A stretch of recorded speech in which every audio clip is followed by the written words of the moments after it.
Impact confirmed. The Slayer has been activated. Demonic threat level increasing. Hold the line! All the power of hell cowering before one man. id Software presents Doom, The Dark Ages. Available now on Xbox Series X and S, PlayStation 5, and PC. Rated M for mature. Da da da da da da da da! You sound insane. You realize that? Oh, yeah. The whole world gone crazy! Seriously? Yeah. It's showtime. Hello and welcome back into this episode of the Mad About Movies podcast. We are back at it again for the Man Fam, the VIPs, and everybody in between. I'm Kent, here with Brian and Richard, back in the house. What's up? What up? What up? They can't stop us, Kent. They tried to. Trying. Yeah. We just won't allow it. Can't stop. We will not allow it. Rockefeller Records. There is something to take care of right off the top of the show before we're even through the opening theme here is Richard was absent last week. We take roll every week, and you have an A next to your name from last week. Richard. Yep. So Used I up think, one of your skips. Yeah. Right. I think we, right off the top of the show, we need to block off about 28 minutes here for you to review Geostorm. Go. Oh, man. Well, 28 minutes would be more than he stayed in the theater. So okay, so let's play everyone's favorite game. It's how long? How long did Richard make it? All right, Brian, what do you think? I am going to guess.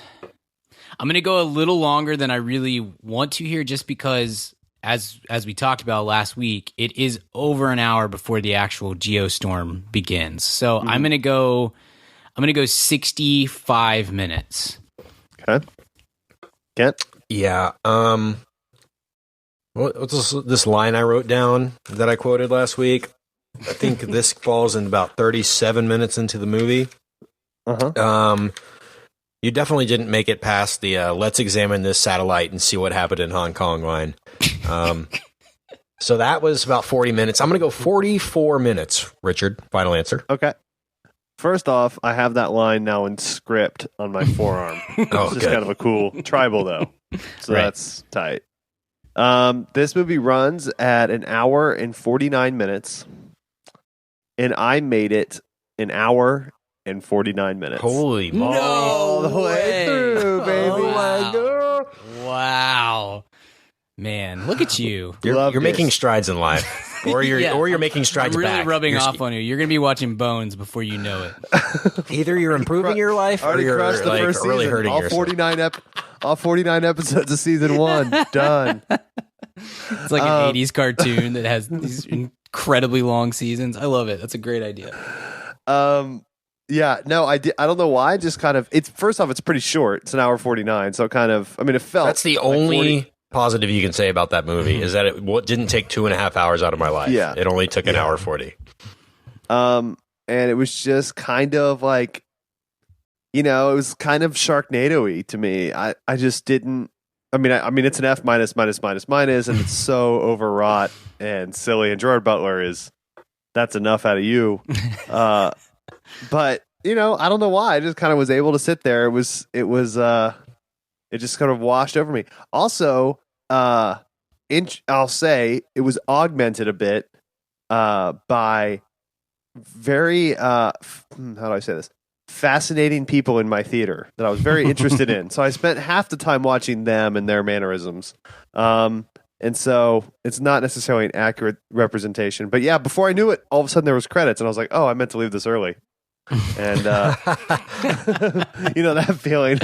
And it's really bad.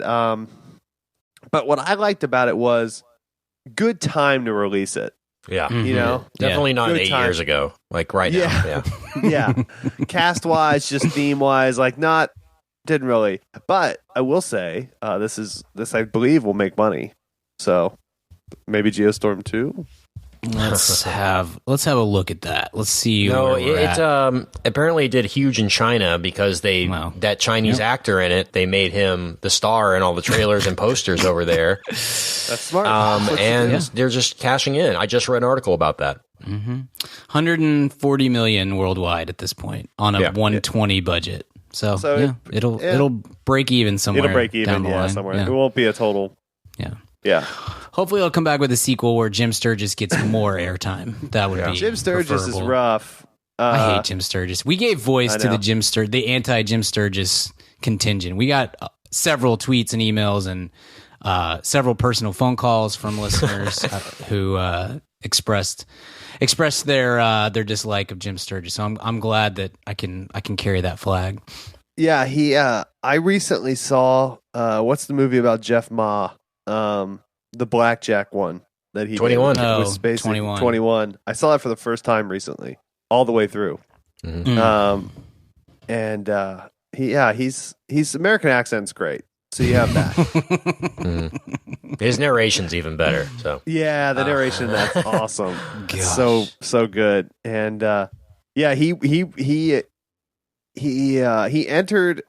Did that? I always wondered that Beatles movie Across the Universe. I remember that being a really big movie amongst my friend group. I guess because we were all 19 when it came out, especially girls discovering the Beatles for the first time. But was that movie successful? I don't know. I think of it as a success. I think but it was maybe successful. I got the number here. I don't know what its budget is, so I'm going to look that up because it's not listed, which is always a good sign. Yeah. Across the Universe made. Do y'all want to do over under? Or you want me to just tell you? I'm going to do under 100 million, but that's domestically. But I think they probably spent a lot of the budget on getting the rights to do the movie. Sure, yeah. That was probably half the 50 million right there. So go ahead. Sure. Google tells me that the budget was 45 million. Okay. So that's okay. So you're saying under 100. I would say if I had to get it, I remember it was a weird release. It was a staggered release.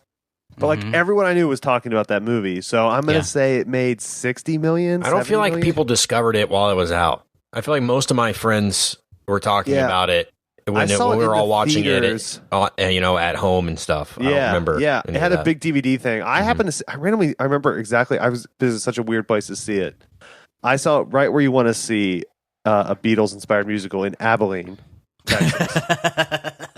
And I was visiting a bunch of my friends that were in college. The London up there. of Texas, as it we is. Call it here. It is. They have the Cockney accent too. It's like the northern. But the it's a very it's a distinct part of. It's just the idea of people wandering around ACU's campus with "Good day, governor." The Michael Caine voice. Yeah. She was only 16 years old. I would say, 60, 70 million worldwide. Or maybe, domestic. I don't know.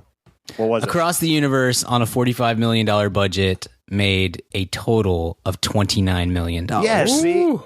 So that didn't do well. But I think of that movie as, in terms of zeitgeist, very successful. It was everywhere. I felt, maybe it's just our group, our age. It might have been one of those things that was everywhere to a people within 5 years of age and nothing anyone else. I don't know. Yeah, but it gave us Jim Sturgis, so can you put a price on that? I don't. And Evan Rachel Wood, both. Both taken off. Can't stop. Well, right off the top, there's a lot of stuff. Before we get into movie news, rumors, rumblings here, there's a lot of stuff going on in Hollywood. It's not good.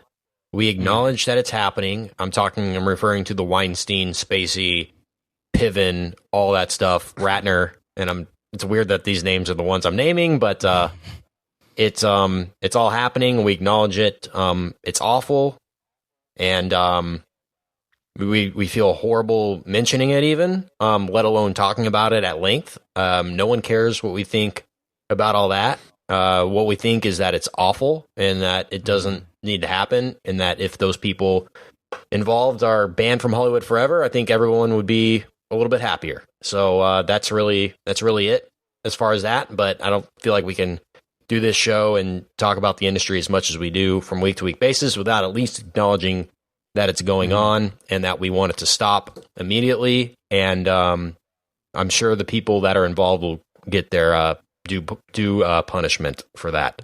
So, moving on to some positive news on the Disney side of things, actually, guys.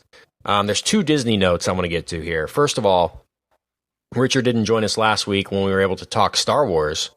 Brian and I, as the official podcast of Star Wars. The Star Wars news we discussed, Richard, was just that Solo was called Solo. And that's really it.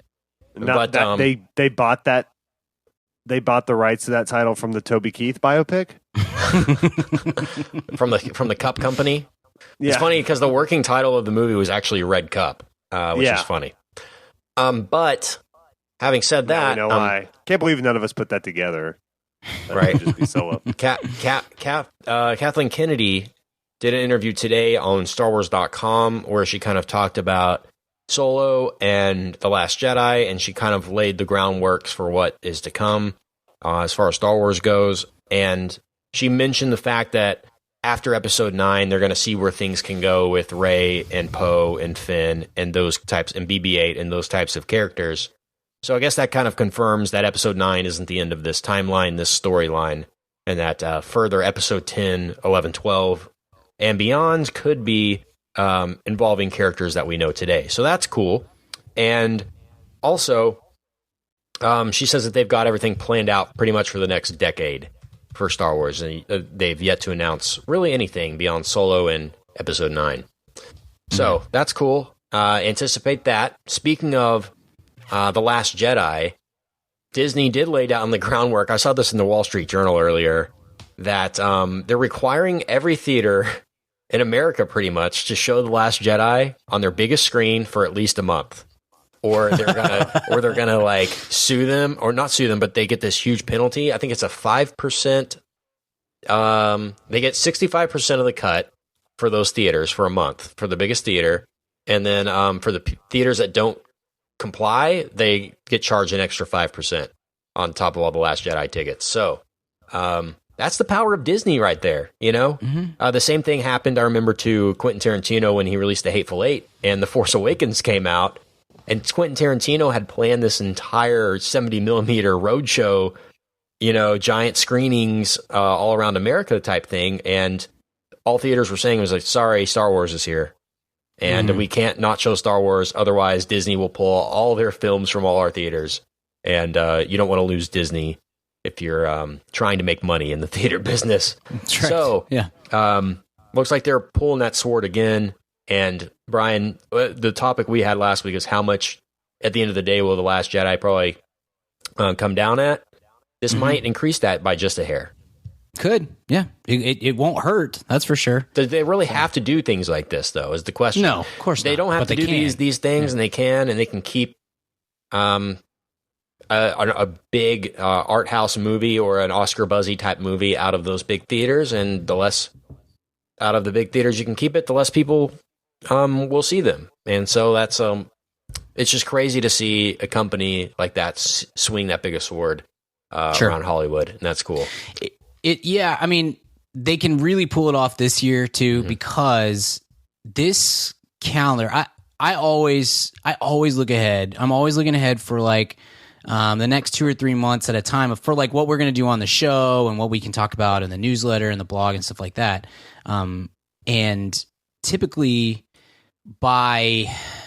there's always once you get to the late year season, you know, the Oscar-y stuff, there's typically 1 or 2 movies that are going to pop up that'll get a wide release that we weren't expecting, or vice versa. Maybe we were hoping it was going to get a wide release and it doesn't, something like that. But typically by October, I can get a really good feel for what's really headed our way. And this year is so in flux. There's so many weird things that are happening, partly because of the Weinstein fiasco, like the Current War, which was supposed to be a big Christmas Day release, has gotten bumped completely. Like, just it's just not being coming in the out. theater and seeing that logo before a trailer is just like, oh. It automatically makes you less excited to see that movie. The Current War is a perfect example. Yeah. And they pulled Polaroid this week, which I mean was going to be terrible. So that's not like a huge loss or anything, but you know, they're clearing their slate. A lot of the Oscar-y type movies, just don't really have a great release calendar at this point, and that may totally change. But my point is, Disney can kind of do whatever it wants to, but especially in a year like this where outside of like Jumanji, there's just not a lot of competition, either art house or big blockbustery type stuff that's going to be getting in its way this winter. And so this is if you're going to pull that kind of a power move, and not that Disney like needs a prompt to pull a power move like that, like this is the year to do it. This is the time to push that through. Yeah, what's that like Life of Pi type movie I saw the trailer for that's coming out at Christmas? It's kind of dreamy about animals and a kid or something. Can't remember what it's called. I can't place the. Yeah, but you're right. I mean, what is it now? November? Yeah, it's November 1st today. And I really haven't heard of any big, besides the one with Gary Oldman as Winston Churchill, Darkest Hour. Yeah. That's the only one that I've heard that's like coming out that is a must see, and it will probably be getting some buzz. This is, I guess we can say at this point, this is pretty tame season as far as the art house and independent cinema goes. What about the Rob Reiner LBJ film? With Woody Harrelson.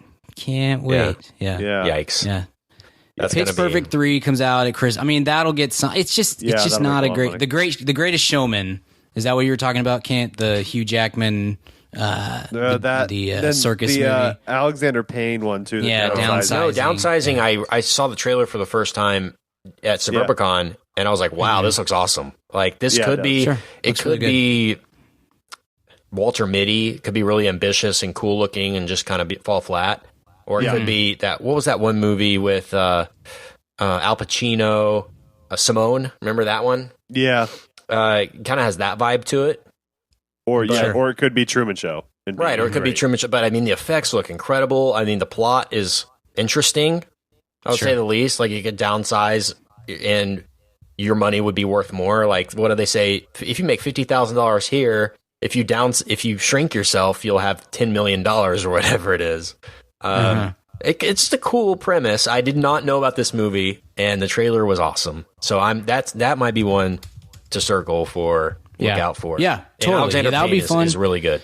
Yeah, that's a must see always. Yeah. Even if I don't end up liking the movie or loving it, it's always Alexander Payne is must see. And The Papers comes out too, and we're all super stoked about that. But that's not getting a release until January. Like, it's going to get the super limited Oscar release. It's where now it comes called out The Post, by the way. Did it? Okay, cool. Yeah. So it'll come out. I was wondering why they in were called L.A., The New Papers, York, because and Minneapolis, and that's it for some the reason. thing it's originally based on is the Pentagon Papers leak, and like the Post kind of missed on that. Like the New York Times kind of outscooped them on that. So I was like, why are they calling this the Papers? So now we know.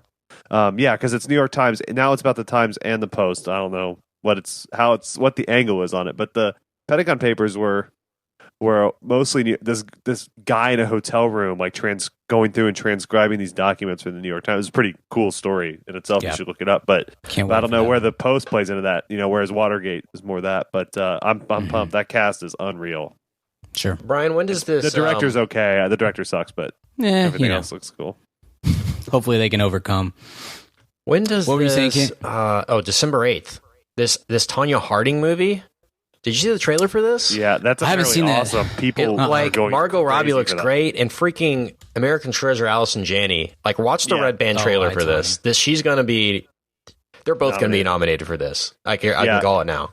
I'm so glad that it's funny, because when I heard they were making that, I'm like, that can go a lot of different ways. But the kind of dark comedy twist on it is the perfect way to handle that subject matter. Oh yeah, it's this is one to look at. I've heard some positive things in the film festival circuit too regarding it, and so I didn't realize it came out this year. I thought it was next, like during the Winter Olympics kind of a thing. Yeah, sure. Yeah, but that's what I'm talking about. Like, it's all over the place this winter. I don't really. I just saw the trailer for this, and it comes out in literally 1 month. Yeah, it's kind of all, and it's wide open. If you're an Oscar contender of any sort, to me at this point, this seems like the most wide open year I can remember on that front. So they have this film festival out in Virginia, the Middleburg Film Festival, and just because of the time of the year that it is, even though it's like in suburban kind of Virginia, because it's like the last festival before Oscar season, it's starting to get a lot of these movies. Smart. And yeah, no, it's like I really want to go to it because it's like a movie festival with a lot of Oscar movies. But yeah, that Tanya Harding thing was like the big fan favorite at that festival. So Darkest Hour crushed at that too. Yeah, I, Tanya, Darkest Hour, that Joe Didion movie that just came out on Netflix. What about that one with Andrew Garfield as the polio movie? Yeah, I don't remember what that was called. That comes out this year, right? Yeah, I think, again, I have no clue when it'll get a wide release, and maybe someone out there is smarter than me, but it's just weird. It's a weird one. The Shape of Water looks really good, There's and that comes out Three December. Billboards movie. Three Billboards looks great, I mean, it's going to be, and just Battle of in the case Sexes is already out. Sure, yeah, that's come and gone. I mean, if you're a newer listener, we get a lot of like emails and tweets and stuff asking about some of these smaller movies. Typically what ends up happening for us is we'll do sort of the bigger movies through December and catch up on these as we go leading up to Oscar time. Partly because of, demand. We're not going to preempt a Star Wars podcast for Three Billboards Outside Ebbing, Missouri, but partly because we don't get a lot of these movies until later in the year. So, or earlier the next year, I guess. So just a little FYI. Yeah. So I guess maybe just kind of cool to get some perspective on where we are at this point of the year. This is going to be an interesting one for my top 10. I can already anticipate that. This is going to be maybe very different than other years in terms of the kinds of movies I pick and things like that. So I'm excited to see where that goes. But we have one more thing to kind of go over here before we talk Suburbicon. And it was a Disney nugget that I teased earlier. They've released the entire cast of this Lion King Jon Favreau movie. The entire voice cast, if you will. And it's a very, very impressive cast. And I think we've only talked about Donald Glover being Simba on the show before, which is awesome. So we'll start there. Lion King stars Donald Glover as Simba. I can't pronounce this next one. Baywance Nowless. Yeah. Baywance Nowless as you got it. It's Nala. Perfect. She looks like Beyonce. Oh, it's Beyonce. Beyonce Knowles Carter as Nala. Cool choice there. I'm sure the singing will be fantastic. Between Gambino and Baywance. Then we move on to a returning person, member of the cast, maybe the only one I think so far. Yeah, James Earl Jones as the voice of Mufasa. Simba. Like it has to be him, right? Just like you can't have Darth Vader without him either. Right. Simba. Everything the light touches. He's so good.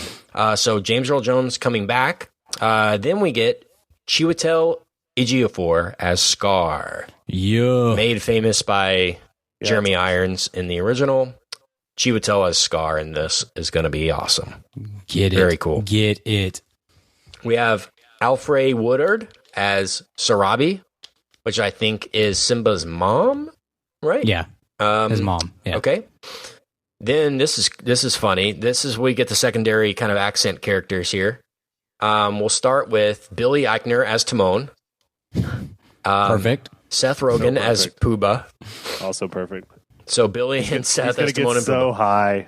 Pumbaa's going to be so high. Can you imagine Pumbaa's laugh? Like the Rogen laugh on Pumbaa, like farting and stuff is going to be funny. Like that's a great choice. John Connie as Rafiki. And John Oliver as Zazu, the parrot. That's a great choice, too. Mm-hmm. And probably what I would have thought of. And then we go down to secondary or tertiary cast here. Eric Andre as Azizi. Florence Kasumba as Shinzi. Keegan Michael Key as Kamari. I think those are the hyenas, correct? Yeah, That's what I think. Yeah. And Alfred Woodward is Saribi too, I think. And then we go to J.D. McCary as young Simba and Shahadi Wright Joseph as young Nala. So, wow, impressive cast list. And I think Jon Favreau is going to knock this out of the park. And from all the test footage we've heard about, it's just an unbelievable production.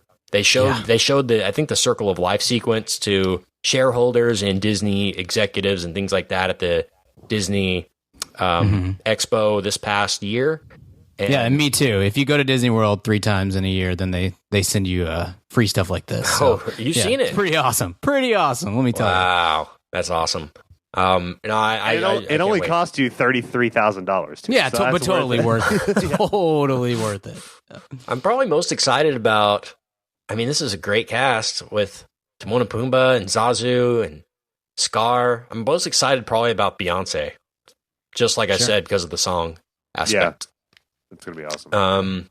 And of course, Jon Favreau at the helm. Can't wait for that. So that's all I got for movie news. You guys got anything? Any other nuggets you want to kind of mention here before we move on and talk about Suburbicon? No, let's go ahead and talk about the best movie of the year. Let's do it. All right. We'll be back. We're going to take a swig of water. We'll be back in 8 seconds. But first, I want to say thank you to ZipRecruiter for sponsoring this episode of Mad About Movies. Is your company hiring, or do you know somebody that's looking to fill a job? If so, head on over to ZipRecruiter.com. Over there, you can post your job in one click to over 100 plus job sites. It's super fast, super simple. It's the easiest way to find qualified candidates and find somebody fast. You don't want to take resumes for 2 months, 3 months, 3 weeks, interview a ton of people. You want their algorithm, their smart algorithm, to find the qualified candidate immediately. That's why 80% of companies who have used ZipRecruiter find a qualified candidate within just 1 day. So head on over to ZipRecruiter.com/mad now. Post your job for free at ZipRecruiter.com/mad. Do that. Thanks, ZipRecruiter, the smartest way to hire. Okay, I don't really know where to start with this movie. Well, neither did anybody involved with the movie. So we can start, I guess, with what brought us here.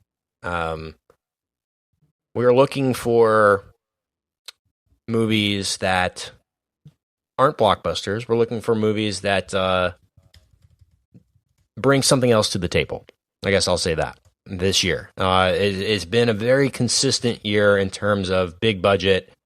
I would say it's been an above average year in terms of the general cinema.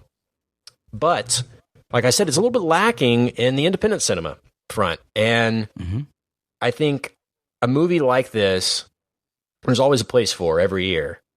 And how many more times are we going to get, I don't know, duped, swindled by two things? Not only George Clooney at the helm, but the plot line of we want to return back to 1950s America and rediscover all of those times. I've just never really cared about those types of period piece movies that flat, like the Pleasantville and all that. I don't know. Immediately when I go back there, it just feels fake.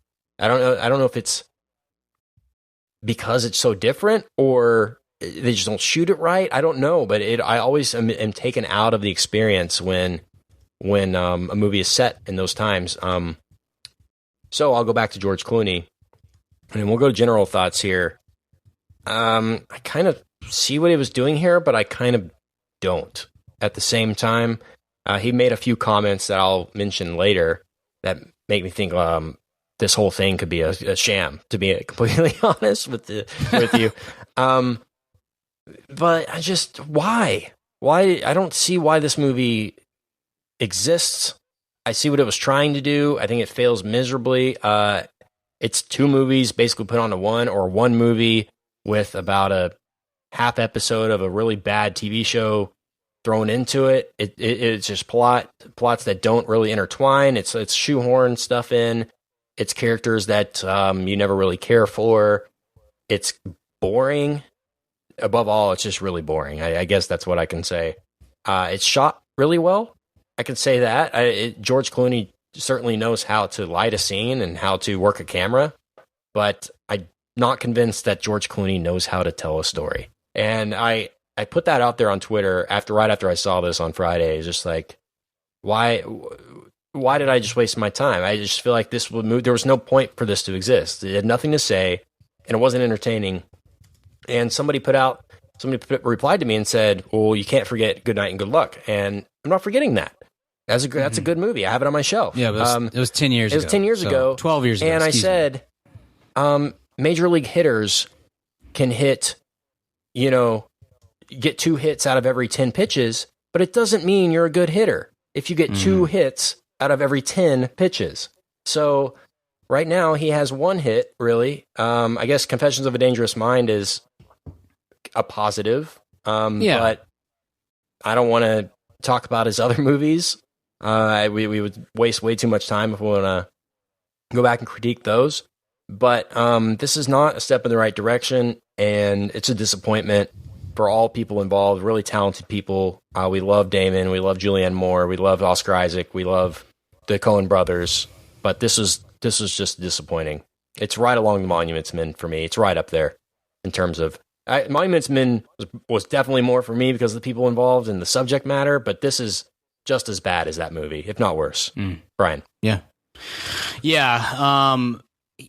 To add to that, and then I really want to get you in on this, Richard, because Richard and I were texting about this yesterday, and he had some good thoughts on old Clooney. But I think it makes it worse for him as a director when he takes these long gaps between movies, which is usually a sign of good things, right? Like you typically, if somebody is that discerning, quote unquote, in the way that they make films, I don't know if that's fair or not, but you do expect more from those movies when they come out. When it's been 3 or 4 years between films, I'm less willing, I guess, to kind of write it off as like, well, we all have hits and misses, because you had 3 years to put this together and put your movie to screen. I can't. It drives me nuts.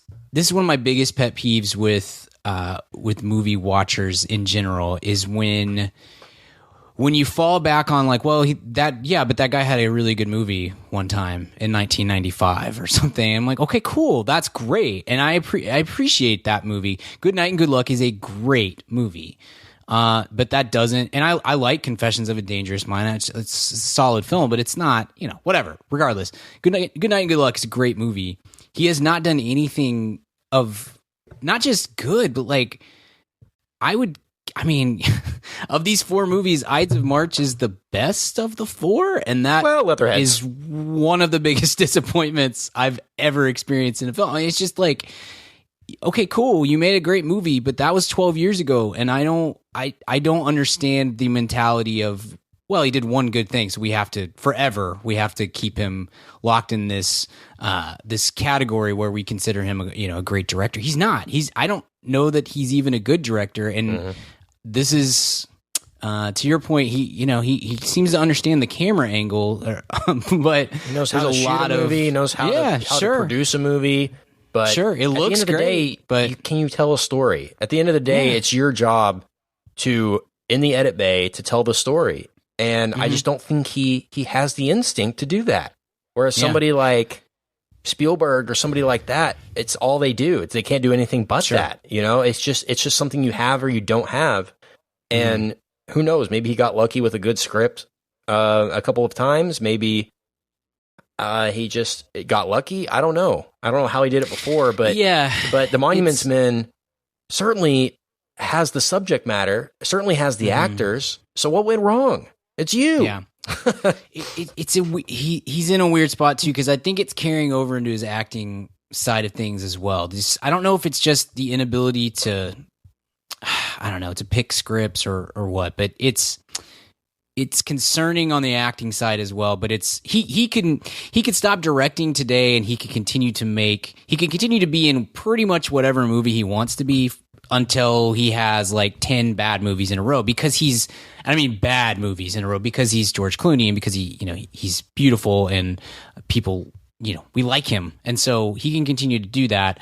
If he's gonna keep directing, it's like we need you to step into a class or something. We've got to figure out how you're going to make this work as a career path, because we are on this is the worst kind of path that you could be on to this point. But anyway, not good at all. And I think far worse than anything he's done up to this point, including Monuments Men and Leatherheads and whatnot. It's just, not good. So Richard, what do you got, man? Excuse me. This is obviously it's we kind of, once the buzz came from the festival circuit on this, we kind of knew we were maybe not in for great things with this. Clooney is sort of he's a person of, I think, enormous taste, but his taste sort of is too ambitious for his storytelling talent. So the story behind this movie, it's a Coen Brothers script that then he rewrote with his writing partner, and then rewrote again while shooting it as kind of a response to the Trump situation. And so it's a real hodgepodge, and it's a very angry movie. And I understand, I think it's known that Clooney's politically not a fan of Trump, so I understand that anger comes from it. It just kind of manifests itself really sloppily and odd in this. So there's that, but also, his what he leans towards is, as a filmmaker, it seems like, because it's always sort of Coen-y, and is that he works on this sort of with Good Night and Good Luck. It worked really well, and that's such a great film, and it's such a great story, and it's his taste. He was allowed to just kind of come into the story and put his kind of visual and stylistic and narrative taste on it, and it worked perfectly. With something like this that requires more of a story, in his other films, it just cool aesthetics don't really, just that's not going to get it done. And I think part of it is he works on this really satirical level. He's trying to comment on society at large, especially kind of American society at large, and that's cool and that's great. That's where that's what I'm interested in too, in terms of art. I like things that are that way. But I don't begrudge him for this. I want to make sure that's clear. I would do the same thing. But this is a man that literally lives on a private island on the Thames in London, and he lives on Lake Como in Italy, out near on the Amalfi Coast. Also, he lives an incredibly lush and extravagant life, and that's awesome, and he should, and that's great. He's George Clooney. You wouldn't want him to live in a bungalow in Merced. That'd be pretty awesome, actually. It would. But my point would be that's a really hard place to satirize society from, especially a movie like this, which is satirizing like middle class America in a way, and the tensions of that. And you could tell there's a removal from that with him as a director. And it's the kind of the alien that's been dropped down here and said, should we watch some football, fellow humans? And you're like, okay, that's weird. That's not how it's kind of, hello, fellow youths. Yeah, exactly. It's kind of reeks of that. I think as an artist, and he is certainly, he's enormously talented and so smart. It's unfair how smart he is with how good looking he is. But I think he would be better served if he's going to go this sort of satirical way, to maybe do something in the world. That's why I said to Brian, it's like, why is Curb Your Enthusiasm still so funny? Larry David's worth $1 billion. He lives in Brentwood. It's very probably removed from society. Well, the reason that show works and continues to work is because he doesn't try to satirize, what it's like to be an Asian American youth in Florida. He makes a show about rich people having lunch, right? And hating their lives, and hating it, and the tension that comes from rich people going to dinner parties, and because he understands that. I think Clooney would be better served to do something more of a modern Hollywood satire, or he always he diverts to two things always: politics, or kind of the political sociological zeitgeist, and then also nostalgia, the classic movie star thing. He's interested in those two things, and those two things are really hard to pull off when you A, didn't live in that time when you do the classic movie star thing, or B, you don't live in the real world. And again, Right. I wouldn't either. That's awesome. But it's a hard place. So I think he would be better served to do something more in his world. That's why like Oceans works. I know he didn't write and direct it, but like that extravagant kind of style fits with I mean, you know, that's probably not too far. Yeah, it's like okay, we can believe that. It's hard to really believe him both as a director and an actor as like I go to my factory every day and I'm just like okay, you know. And Robert Redford was the same way. Sure. And so it's not really even a criticism. It's just to keep trying to do these really tight ropey, high-minded satirical things is tough. Right. And to be fair, I think he can do that as an actor. He's much more rangy than people give him.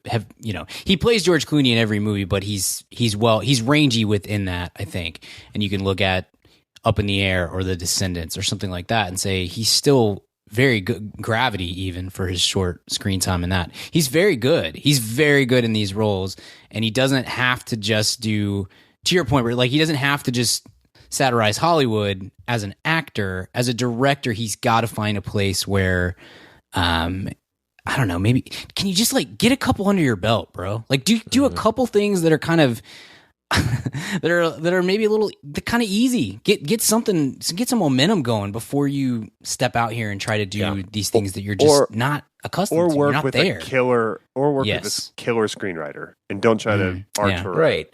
At least have a reason to do this. And I hate to say that, but was this movie made for more than anything of, hey, I feel like directing a movie, let me call my friend Matt Damon and have him do it, and we're all going to have a good time and hang out and make this movie. That's basically Adam Sandler at that point. Right, yeah, exactly. He's doing this on a completely different scale than that. He was talking with the Hollywood Reporter. I saw this video interview with him, and they go, this is what I was referring to earlier as the concerning comments. They go, Mr. Clooney, Suburban. This is back in September when this took place, so before it came out to the public, but I guess it was in the film festival circuit at that point. They said, Mr. Clooney, so Suburbicon, can you please tell us what this movie's about? And he goes, well, it's about an hour and 45 minutes. And, oh, gosh. And then they go on and on and on, and he's talking about how, we really wanted this movie to talk about how America feels right now. Like, we want this movie to comment perfectly on the Trump stuff and African Americans in America and how they're feeling. And he wanted this to be like the political commentary of the year movie. Yeah. And it just tries so hard, and it fails so hard. It tries so hard to have something to say. It has nothing to say. It's offensive that it's trying to have something to say. I would rather this movie have nothing to say and just spin this fun, dumb caper about a husband and insurance fraud and go the Fargo route than trying to make this a political satire. That's where it really fails for me. And the other concerning thing he said was, so he's doing the interview with Julianne Moore and Matt Damon are there, and he just kept begging Matt Damon to do it. Like, he wouldn't do the movie without Matt Damon's like, hey, I'm shooting this movie in Atlanta. I really want you to be in it. And Matt Damon said, sorry, I'm with my family. I can't do it. And he's like, what if I move the entire production to L.A.? And he's like, okay, I'll do it. And so, again, that's goes back to him just hanging out with his friends and liking to direct movies. But he said one more thing. They go, so were there any pranks played on set that were funny that you can share? And he goes, well, this entire movie was actually a prank. Sorry to break it to you guys, Matt. And I was like, he might be serious, and this is an inside joke between him and Damon and Julianne Moore. It's just about that exact thing. About, let's just make this, anything that tries to, like, say Get Out, for example. Anything that tries to say something, it's an automatic cash grab nowadays. People are going to be drawn to it because it's trying to stir the pot, right? And this failed on that aspect as well. So, George, what are you doing? Exactly what Richard was saying. What are you doing, man? You don't have to do this.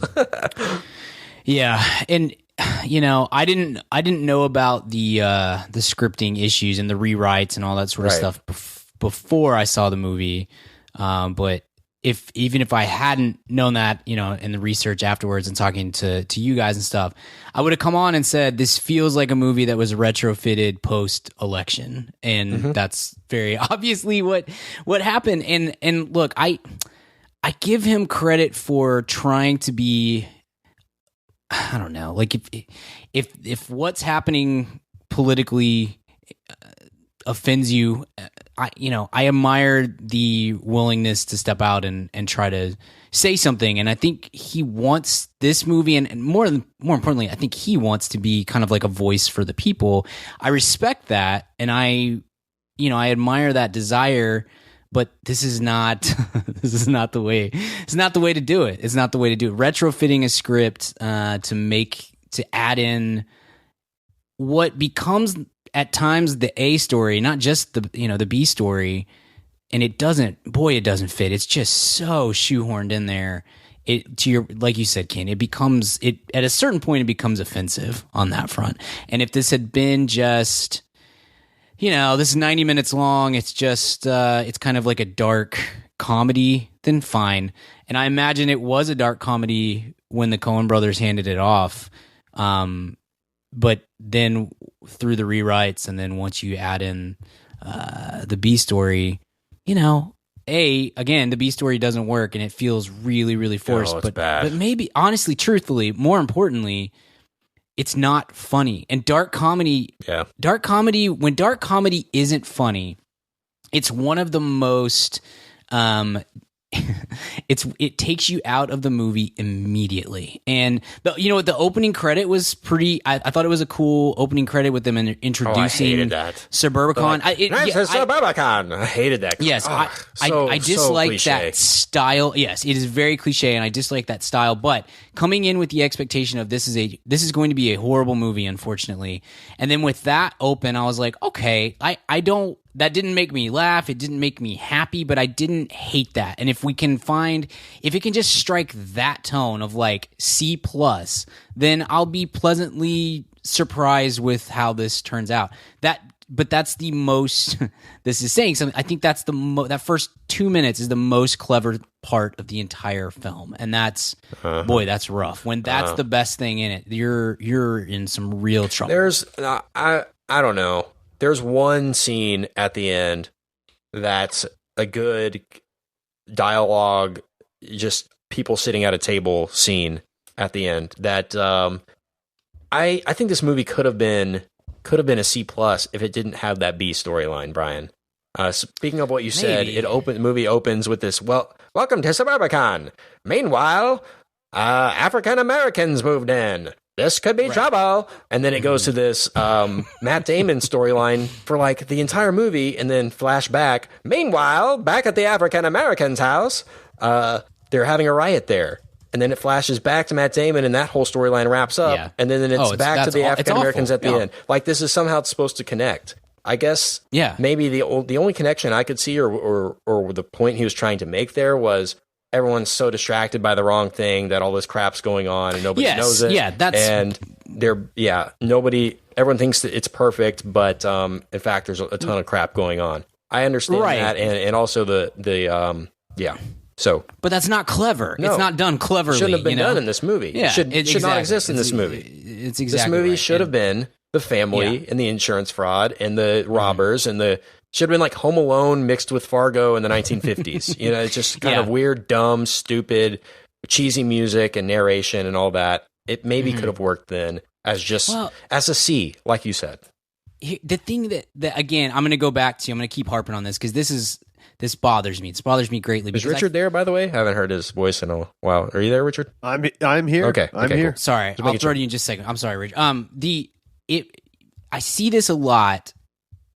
And we're going to see it more because we're now in an era where like the current group of filmmakers and would-be filmmakers and TV show runners and stuff like that, they have now grown up with the Coen brothers for an extended period of time. And so I feel like we're going to get more and more of this sort of attempt at dark comedy that really misses the mark on both the comedy aspect and one of the things that makes Fargo and most of the other Coen Brothers movies as well. But I'll stick with Fargo. One of the things that makes Fargo work is that as loathsome as William H. Macy's character is, he's a probably a well-intentioned, good-meaning dude who made a bad choice and is now on a bad path and has now found himself kind of wrapped up in something that he is not equipped to handle.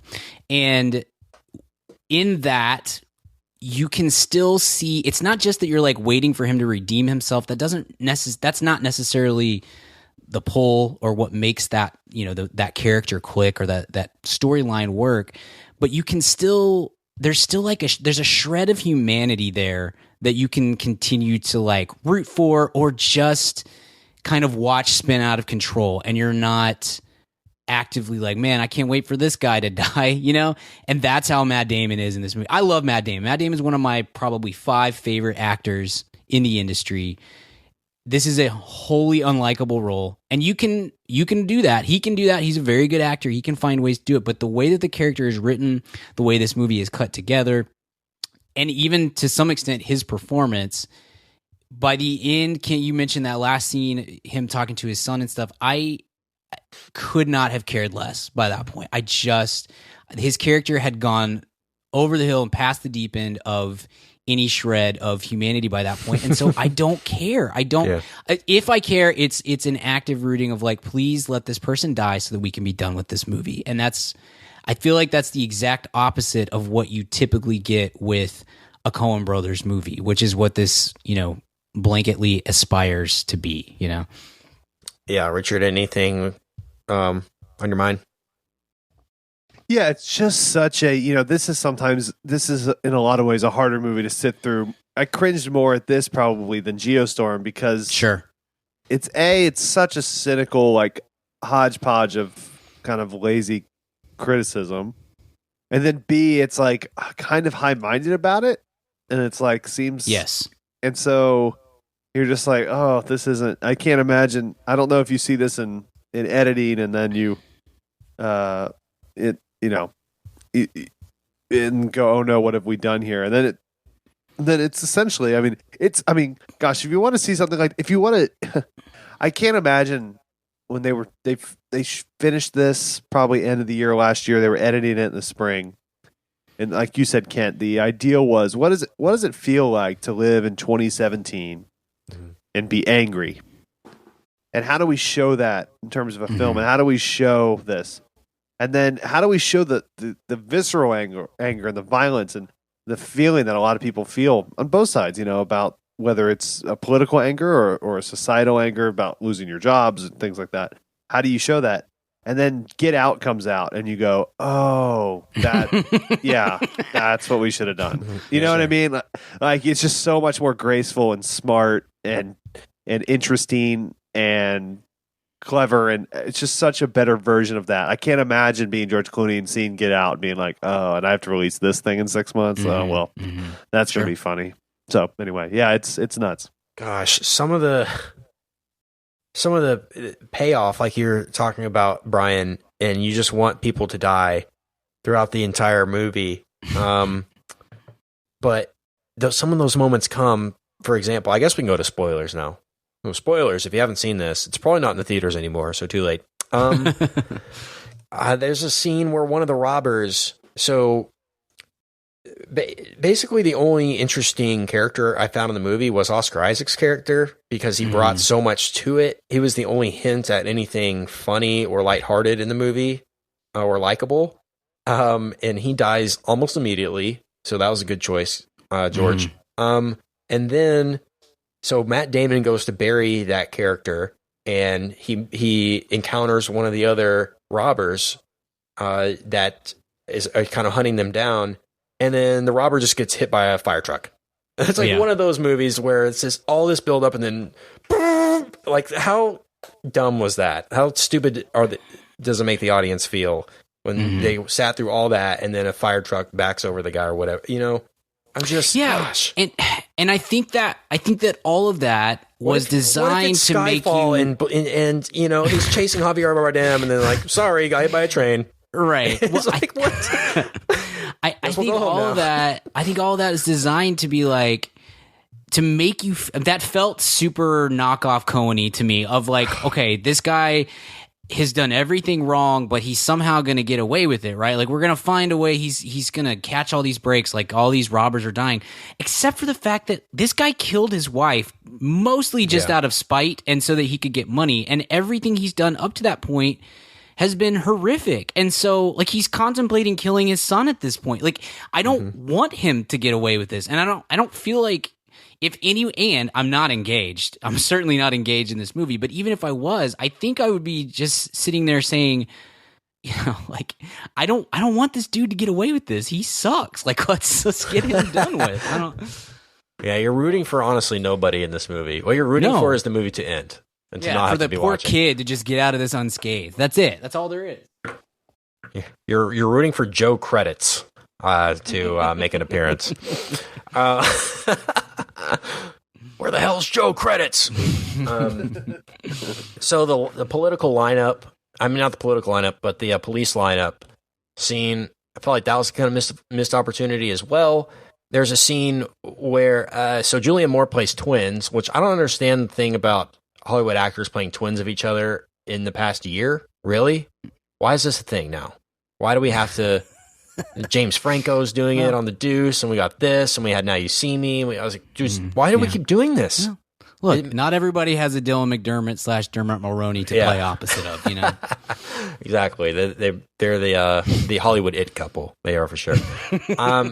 We have that, and then so Julianne Moore, her character is trying to kill the son by grinding up the medicine and then putting it in the sandwich, and she kills Oscar Isaac by putting lime in his coffee, and that's a horrible death. Yeah, these are horrible people. And he kills the kid or the Oscar Isaac with like a fireplace thing. Mm-hmm. Yeah. I mean, those are kind of good. Those are kind of the gore I'm looking for, but it just felt so out of place and random and forced that it wasn't viable, at least in this scenario.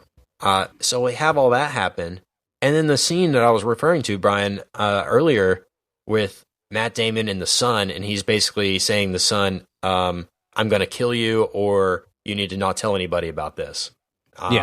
And which is what, every parent has to have that I say conversation that to with their Cooper kid, eventually, right? Yeah. It's like the birds and the bees, or how to manage a checkbook and all the necessary conversations you have with your kid. But the scene doesn't play out very well because there's so much emphasis on the sandwich. When she's making the sandwich, she's grinding up the pills, she's doing the thing. And then there's so much emphasis on him eating the sandwich. And there's shots of the hands and there's shots of him chewing and all this stuff that we know as an audience that he's eating the sandwich that was poisoned. And so when it happens that he dies because of that, it's not any kind of twist. There's no kind of relief there. Because it was so, I mean, that's what I mean when George doesn't know how to tell a story. Like, I see what you're doing there, but you did it the wrong way. And that could have been a really clever moment. And like I said, twist, where he's sitting there eating with the kid, and all of a sudden he drops dead. And you're like, what just happened? Oh my God, the sandwich. And you're just like, that could have been a cool payoff, but no. Yes. Even things like, there's a line in that conversation where he says to the kid, what do you know? And then he carries on with his dialogue. I feel like the kid, maybe I missed it, but the kid should have known that the sandwich was poison just based on Julianne Moore's behavior and whatnot. It's still a very bad movie, and I don't know that it necessarily pays off, but how easy and better would that scene have been if instead of a cutaway and then we come back to it, if the kid just replies with, I know that sandwich is filled with poison, and then the guy, and then he dies. Like, that's, to me, that's just lazy to not put those pieces together. That's real easy to figure out, I think. Yeah, I know you're about to die. He's like, what do you mean? And then he drops dead. Yeah, at least the kid gave a good performance. It certainly would have been like ambitious, but it would have been fine. It would have paid off something for the first time in the whole movie. Yeah, that was bad. And then we flash back to the new neighbors, and I guess they try to tie all that together with the kid going and playing baseball with the other kid, and that just didn't work. So it's just really frustrating. Because, I mean, this reeks of hire the Coens to try to clean this thing up so that at least the dialogue isn't offensive. Because everything else is. Right. Or the Coen brothers are really good at knowing when they write a script, this one might not be the one, and handing it off to somebody else. Give it to George. Or Angelina Jolie or whoever else. It may be one of those things, there's certain teams in sports where you're like, you know what, the Spurs are trying to trade a guy away. Maybe you don't want that guy because the Spurs are really good at figuring out who is good and who is not. But if the Coen brothers are like, yeah, you can have this one, sure, you go ahead and take that, then maybe you say, you know what, I'm gonna pass. We're gonna hand this off to further down the line somewhere. I don't know. Yeah, I think so too. It's disappointing because this had one of the best trailers of the year. I like this trailer a lot. I was looking forward to seeing this, and it also has one of the best posters of the year. A great poster, sure, really artistic and kind of iconically classic looking. And they did all that right. They did everything right, except make a good movie. So missed that part. Yeah, you got anything else on this, Richard? Brian? Not me. No, I mean, I'm good. This is one that I probably will never see again, and be happy and fine. Oh, with no that. question. I'm just glad there was more people I like involved in this. Okay, I'm gonna grade Suburbicon out at an F. Fail. Brian. Yeah, I think it's not an F minus. Yeah, it wasn't. Like I say, so it's got that going. There were elements of something that could have been good here. Sure. Yeah. Like Geostorm, there was no elements of anything good. Yeah. That was a patented right. minus. But this is just an F. Yeah. Just straight F. I'll go. Yeah, I think an F, maybe a low D, perhaps, but it's not good. It's in probably my bottom 5 or so of the year so far. So that's what you want. How about you, Richard? I'm gonna go with an F plus because it was very prettily shot. Yeah. It was, like I said, he knows, and I've heard it's sad because you hear so many good things about working with George as a director. Like he's so organized and he has all these, accommodates everybody so great, and he's great to work with, and he knows, like I said, how to shoot a movie. But I mean, at the end of the day, it's just like, what happened? I'm sure the screenplay, construction, and some other things too. It's just story editing, yeah. It's all a big disappointment. Okay, let's move on, guys, and hit a weekly recommend. Weekly recommends. All right, I am going to recommend Stranger Things 2. Boom. Yay! Steal it. I got to steal it. How really far good. are you? We'll probably do an episode at some point. I think I'm episode 6. I'm really taking my time with this one. I didn't want to binge it and be kind of in and out on my phone. And so I'm really watching an episode at a time and trying to digest this one. And I'm excited to talk about it. Maybe next week. I think we'll do that. But you and me at least. It's a worthy sequel, and there's already some stuff. I love it. That is, already classic in it. There's some awesome moments that I'm really, really anxious to talk about, and we're doing that on the normal feed, by the way, not the VIP feed. Right. So everybody gets that combo next week. Stranger Things 2 on Netflix. Watch it before next week. That's my recommend. Have you guys? I love it. Have you watched the whole thing? I'm 5 in. Yeah. 5 in. We had a little party and had 4. We watched 4 episodes with a bunch of friends, and then watched one since. I think tomorrow night I may knock out 3 or 4. This is one where my Lindsay, my wife, is big into Stranger Things, so I kind of have to wait on her time, which drives me insane because I would have finished it by now. I am loving this season. I think it's a fantastic follow up. So I'm excited to talk about it with you. What about you, Richard? What's your recommend? Or Brian, if you're ready. Yeah, my recommend. So next week we're talking Stranger Things season 2, hopefully, but we're also have our big episode on Thor Ragnarok, and we're very excited about that one. Yeah. There's the director,